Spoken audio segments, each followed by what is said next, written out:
Finger करिए. Heaven. Yes.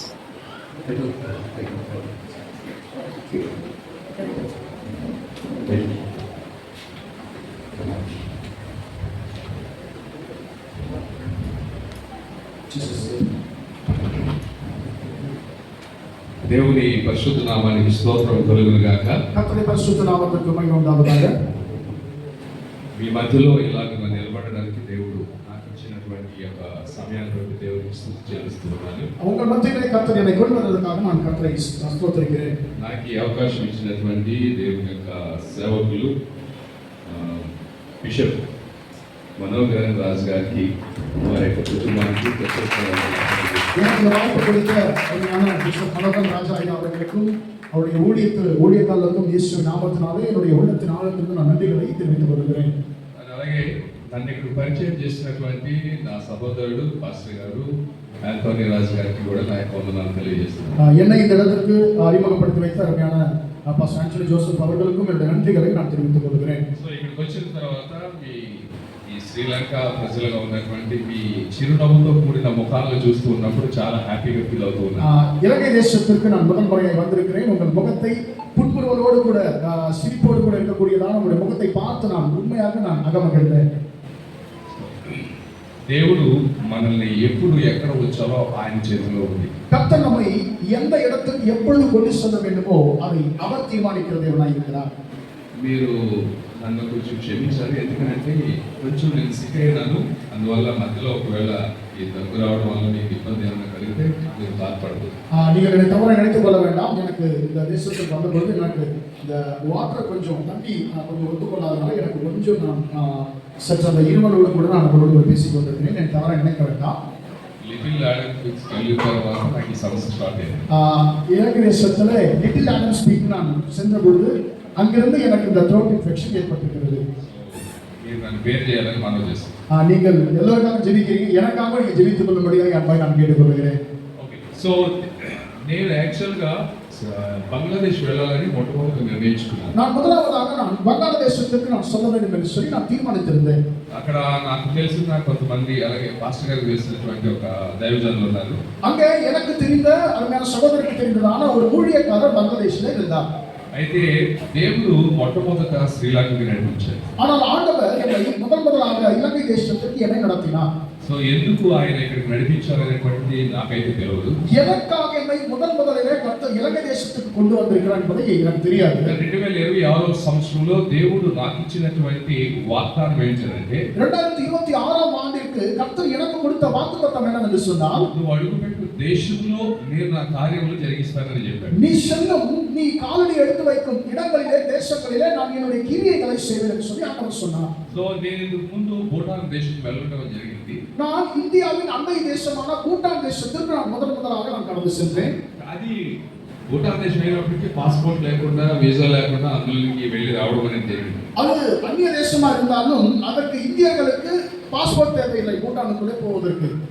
కానీ visa passport అన్ని కలిగి మొట్టమొదట ఒక ఇంటర్నేషనల్ ట్రిప్ గా వచ్చినటువంటిది మొట్టమొదట శ్రీలంక. ஆனால் என்னுடைய முதல் சர்வதேச பயணமானது இந்த முறையிலே இலங்கை தேசத்திற்கு அமைந்திருக்கிறது. సో మేము ఇంతకు ముందు మాట్లాడుకున్న ప్రకారంగా ఈ దినమూలి బిషప్ గారితో కలిసి ఇలాగన ఈ కార్యక్రమంలో పాల్గొనడం, అలాగే రాబోయే దినాల్లో దేవుని చిత్తమైతే మరి మా ద్వారా కూడా ఈ యొక్క శ్రీలంకలో ఘనమైనటువంటి కార్యక్రమాలు జరిగేటట్టుగా మీరందరూ ప్రార్థన చేయాలని మనం முதலாக இலங்கை தேசத்திற்கு வந்து நான் சந்தித்த அருமையான ஊழியக்காரர் அருமையான பிஷப் ஐயா அவர்கள் அவருடைய ஐக்கியத்தைக்காக நான் கர்த்தரை துதிக்கிறேன். கர்த்தர் சித்தமானால் வருகிற நாட்களிலே எங்களுடைய ஊழியத்தை கொண்டும் சில காரியங்களை நாங்கள் இங்கே செய்ய நாங்கள் தீர்மானித்திருக்கிறோம். கர்த்தருக்கு சித்தமானால் அவைகள் வாய்க்க வேண்டும் என்று சொல்லி நீங்கள் ஜெபித்துக் கொள்ளுங்கள். మీ అందరికీ భారతదేశం నుంచి మరియు మరణాత ఫుల్ గాస్పెల్ ట్రస్ట్ నుంచి మరియు తెలుగు బిషప్ కౌన్సిల్ నుంచి ప్రత్యేకమైనటువంటి శుభాకాంక్షలు తెలియజేస్తున్నాను. உங்கள் எல்லாருக்கும் இந்திய தேசத்திலிருந்தும்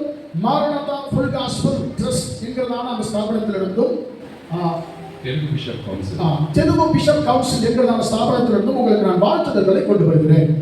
ఇంతవరకు పాట పాడినటువంటి టీమ్ అందరినీ కూడా నేను చాలా అభినందిస్తూ ఉన్నాను. இம்மட்டுமாக ஒரு சிறப்பான துதி ஆராதனை நமக்கு நடத்தி கொடுத்த அருமையான பாடல் குழுவினரையும் பாஸ்டர் நிலான் அவர்களையும் இயேசு நாமத்தினாலே நான் வாழ்த்துகிறேன். I really impressed with that brother. Where is he? He's a pastor. He's a pastor. Pastor, Son, okay. Pastor Dylan. Okay, Bishop's son, Yeah. pastor. So Yeah. I really impressed once. அவருடைய ஆராதனையிலே நான் முந்தைய நபர்களுக்கு அந்த பாஷை புரியாவிட்டாலும் நான் ஆராதிக்க முடிந்தது. అలాగే తర్జుమా చేసినటువంటి సహోదరికి కూడా నేను చాలా ఇంప్రెస్ అయ్యాను. మంచిగా చేస్తున్నారు. அந்த சின்ன பிள்ளை மொழிபெயர்த்ததான் அந்த பிள்ளைக்காகவும் இயேசுவை நான் துதிக்கிறேன். సో నాకు ఇవ్వబడినటువంటి సమయంలో నేను చాలా క్లుప్తంగా మీతో మాట్లాడాలని ఆశపడుతున్నాను. எனக்கு குறைவான நேரம் நமக்கு இருக்கிறபடினாலே நான் சில வார்த்தைகளை மட்டும் உங்களோடு பேசிவிட்டு நான் கடந்து செல்ல விரும்புகிறேன். లూకా సువార్త 2వ అధ్యాయం 14వ వచనంలో லூக்கா 2వ அதிகாரம் 14వ వచనం இப்படியாக சொல்லுகிறது. సర్వోన్నతమైన స్థలములలో దేవునికి మహిమయు ఆయన ఇష్టమైన మనుషులకు భూమి మీద సమాధానం కలుగును గాక అని తెలియబడుచున్నది. அந்த 2:14 சொல் உன்னதத்தில் இருக்கிற தேவனுக்கு மகிமையும் பூமியிலே சமாதானமும் மனுஷர் மேல் பிரியமும் உண்டாவதாக என்று சொல்லி எழுதப்பட்டிருக்கிறது. సో మనకి ఇది చాలా సార్లు క్రిస్మస్ సీజన్ లో మాత్రమే మాట్లాడుతూ ఉంటారు. அன்பார்ந்த பொதுவாக இந்த வார்த்தையை நாம் கிறிஸ்மஸ் காலங்களில் தியானிப்பது வழக்கம்.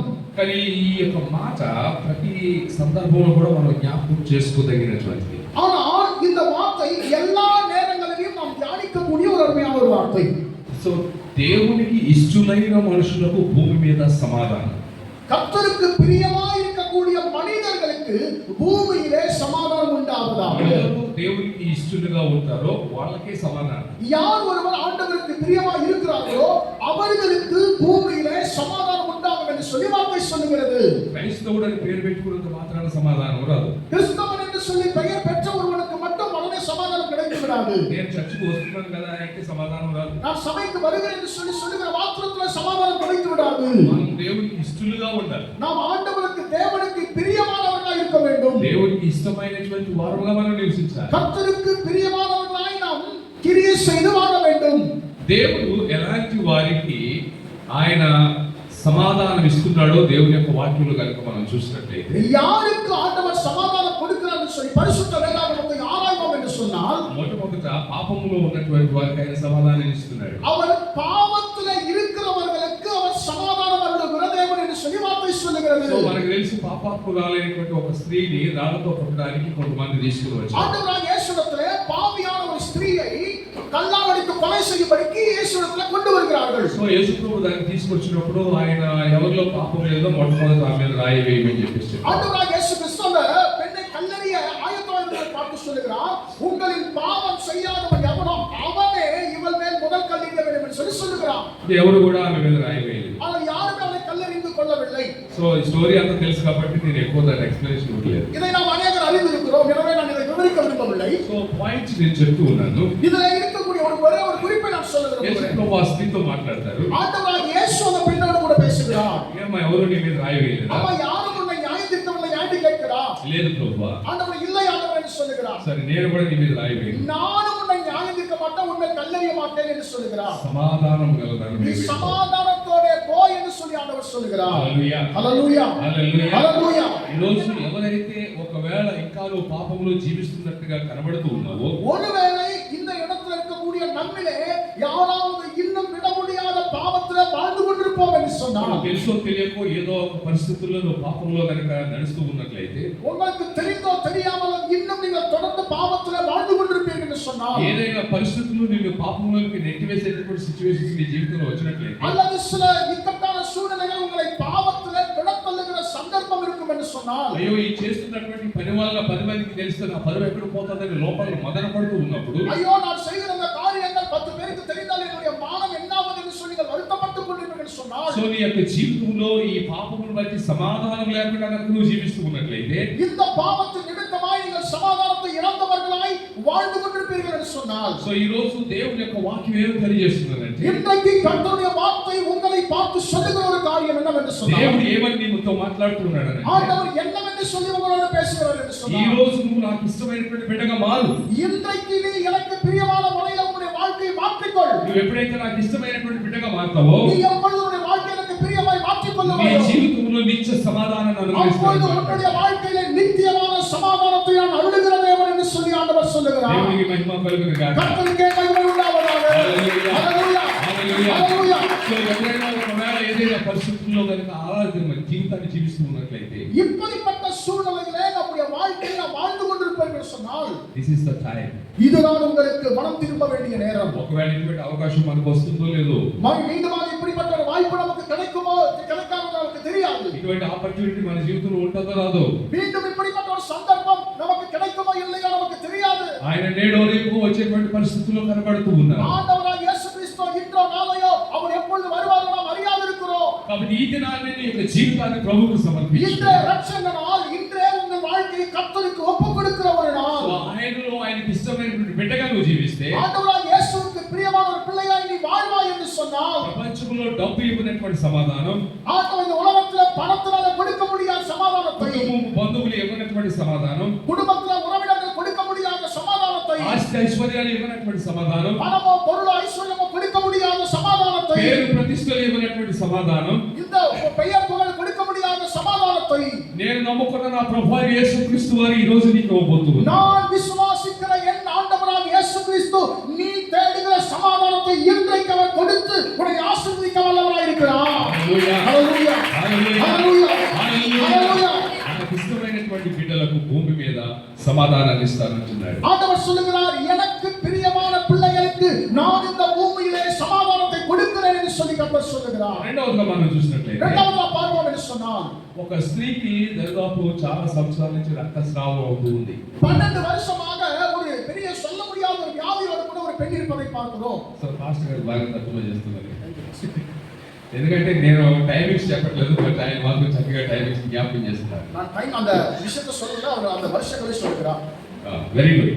సో 12 సంవత్సరాల నుంచి రక్తస్రావం కలిగినటువంటి స్త్రీ చాలా సఫర్ అవుతూ వచ్చింది. பாருங்க, 12 வருஷமாக ரத்த போக்கோடு கூட ஒரு பெண் அதிகமாய் கஷ்டப்பட்டு வருகிறார். సో ఆమె డాక్టర్స్ దగ్గరికి వెళ్ళింది. அவர் எத்தனையோ மருத்துவர்களை பார்த்திருப்பார். సో డాక్టర్స్ రకరకాల ట్రీట్మెంట్స్ ఇచ్చారు. எத்தனையோ வைத்தியங்களை அவர்கள் பார்த்திருப்பாங்க மருத்துவர்கள். వ్యాధి ఇంకా ఎక్కువైంది. ஆனால் மருத்துவர்களாலே அந்த வியாதியை குறைக்க முடியல, சுகமாக்க முடியல, அந்த வியாதி அதிகமாய் கொண்டே போகிறது. చూడండి, ఈ రక్తస్రావం అనేటువంటిది అది ఒక కొంచెం దుర్గంధంతో కూడినటువంటి పరిస్థితి. பாருங்க, அந்த ரத்த போக்கு என்பது அது மிகவும் கொடியது, வெளியே சொல்ல முடியாத ஒரு விஷயம் அது. అది ఏదో ఒకసారి వచ్చో లేకపోతే 2 సార్లు వచ్చో 3 సార్లు వస్తే కాదు, అది ఆమె లైఫ్ లో 12 సంవత్సరాల నుంచి కంటిన్యూగా వస్తుంది. அது ஒரு நாள் 2 நாள் அந்த பெண்ணுடைய வாழ்க்கையில இல்லை, 12 வருடமா இந்த பெண்ணுடைய வாழ்க்கை தொடர்ந்து வந்து கொண்டிருக்கிறது. ఆమె చాలా ఆస్తి పొందాలని చరిత్ర చెప్తుంది. அவள் மிகவும் ஐஸ்வர்யமான பெண் என்று சொல்லி வார்த்தை சொல்லுகிறது. ఆమెకి వివాహం అయిందని చరిత్ర చెప్తూ ఉంది. அவளுக்கு திருமணமும் ஆனது சொல்லி வேதம் சரித்திரம் சொல்லுகிறது. కానీ భర్త ఆమెను భరించలేక, ఆమె దగ్గర వస్తున్నటువంటి వాసన తట్టుకోలేక ఆమెను విడిచిపెట్టి వెళ్ళిపోయాడట. ஆனால் கணவரோ அந்த அம்மாவோட கூட வாழ முடியாமல், சகிக்க முடியாமல், அந்த அம்மாவோட கிட்ட வருகக்கூடிய அந்த துர்நாற்றத்தை தாங்க முடியாமல் கைவிட்டு விட்டு போய்விட்டார் என்று சொல்லி சில குறிப்புகள் சொல்லுகிறது. బంధువులు ఎవరు కూడా ఆమె దగ్గర ఉండకుండా ఆమె విడిచిపెట్టి వెళ్ళిపోయారు. அந்த நண்பர்கள் உற்றார் உறவினர்கள் கூட அந்த பெண்ணுக்கு உதவி செய்ய முடியாமல் அந்த பெண்ணை விட்டு பிரிந்து சென்று விட்டார்கள். చూడండి, ఆస్తి ఉంది, பாருங்க, பணம் இருக்குது, కుటుంబం ఉంది, குடும்பம் இருக்குது, కానీ అందరూ విడిచిపెట్టి వెళ్ళిపోయారు. ஆனால் எல்லாரும் விட்டு விட்டார்கள். ఆమె జీవితంలో ఆ యొక్క పరిస్థితిని బట్టి அந்த கடினமான சூழலை நிமித்தமாக ఆమె అసమాధానంతో జీవిస్తుంది. சமாதானம் இல்லாமல் வாழ்ந்து கொண்டிருப்பதனாலே, సమాధానం లేనటువంటి పరిస్థితుల్లో ఉంది దాన్ని. அவன் சமாதானம் இல்லாத சூழலில் இருக்கிறது. సో కాబట్టి எனவே ఆమె యొక్క జీవితంలో அந்த அம்மாவுடைய வாழ்க்கையில సమాధానం లేకుండా ఉంది కనుక சமாதானம் இல்லாமல் இருக்கிறபடியினால ఒక దినాన్ని ஒரு நாள் ఎలాగైతే మీటింగ్ ఏర్పాటు చేశారో, இப்படி நீங்கள் எப்படியாக கூட்டத்தை ஆயத்தம் பண்ணியிருக்கிறீர்களோ, అలాంటి మీటింగ్ గురించి ఆమె విన్నది. இப்படிப்பட்ட ஒரு கூட்டத்தை குறித்து அந்த தாயார் సో கேள்விப்படுகிறார்கள். ఆ మీటింగ్ దగ్గరికి వచ్చింది. அந்த கூட்டத்துக்கு வருகிறார்கள். యేసు ప్రభు వస్త్రపు చెంగు ముట్టుకుంటే చాలు నేను బాగుపడతాను. இயேசுவின் வஸ்திரத்தை நாம் தொட்டால் போதும் என்று சொல்லி நம்பினார். సో ఆమె వచ్చి அவர்கள் வந்து యేసు వస్త్రపు చెంగు ముట్టుకుంది. இயேசுவின் வஸ்திரத்தை தொட்டார்கள். 12 సంవత్సరాల నుంచి 12 வருஷமாக రక్తస్రావం అనేటువంటిది அந்த 12 வருஷமாக உதரப்போக்கு కంటిన్యూగా ఫ్లో అవుతూ ఉంటుండగా அவ அப்படியே அது கண்டினியூஸா வந்துட்டே இருக்கும்.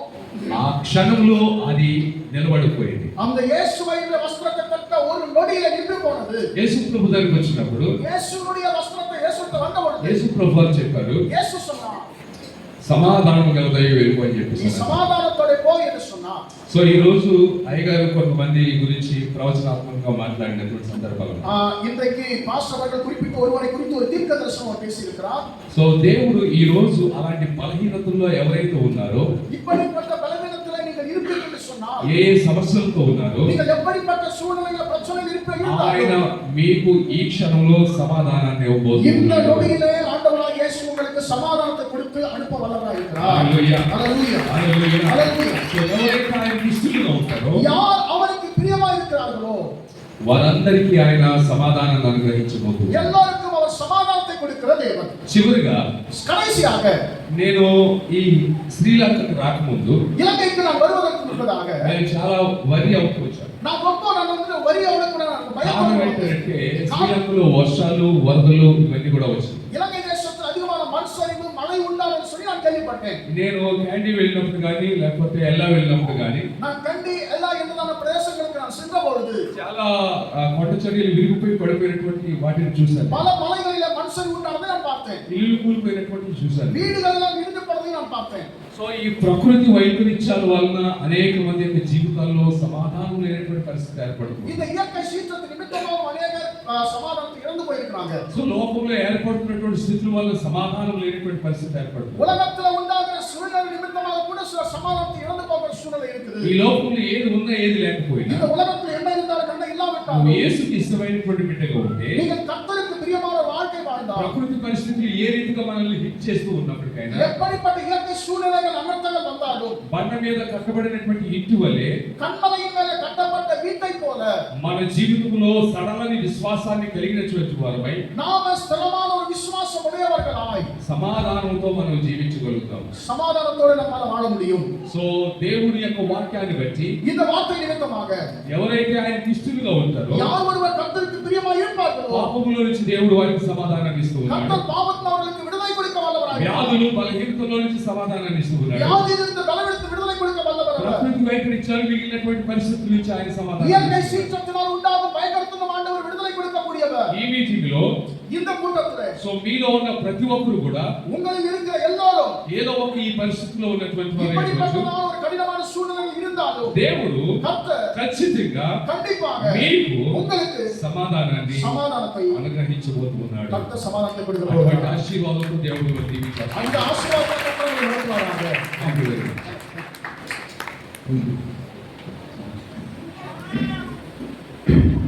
Terima kasih.